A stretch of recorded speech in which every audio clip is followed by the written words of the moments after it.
Hi అండి. Hello.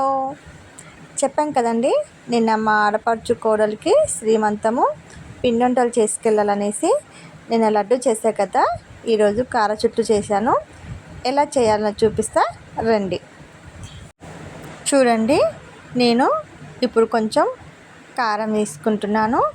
అలాగే టేస్ట్కి సరిపడా కొంచెం సాల్ట్ కూడా వేసుకుంటున్నాను. పిండి పట్టించుకునేటప్పుడే జీలకర్ర వామ వేసి పట్టించుకుంటానండి నేను. అలాగే 3 కిలోల బియ్యానికి 1/2 కిలో మినపప్పు వేయించి పోసుకుంటాను. చాలా టేస్టీ ఉంటుందండి. చూడండి, ఈ విధంగా చేతికి అంటుకోకుండా ఉండేలాగా పిండి కలుపుకోవాలి మనం. చూడండి, నేనైతే కట్టెల పొయ్యి ముట్టించానండి. కట్టెల పొయ్యి మీద వంటలైనా అప్పాలైనా చాలా టేస్టీగా ఉంటాయి కదా. చూడండి, బుట్టలలో పెట్టి నింపాలి కదా. డెకరేషన్ చేసేసరికి నీట్గా బాగుండాలనేసి నేను ఇలా పెద్దగా రౌండ్గా చేస్తున్నానండి.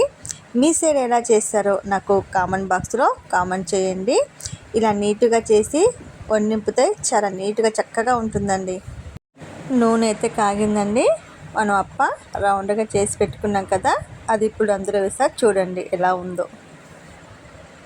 కార చుట్టు అయితే నూనెలో వేసాం కదండి. ఇప్పుడు ఇలా 2 వైపులా కాల్చుకోవాలి కదా. ఇలా నిమ్మలంగా తిప్పేసుకోవాలండి 2 సైడ్లకి.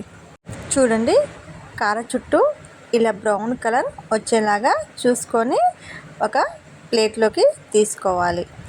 చూడండి, కార చుట్లు అయితే రెడీ అయిపోయినాయండి. చూస్తానికి చాలా చక్కగా బాగున్నాయండి. చూడండి ఎంత క్రిస్పీగా వచ్చినాయో. చాలా అంటే చాలా టేస్టీగా ఉంటున్నాయండి. మీకు కూడా కావాలంటే నాకు కామెంట్ బాక్స్లో కామెంట్ చేయండి.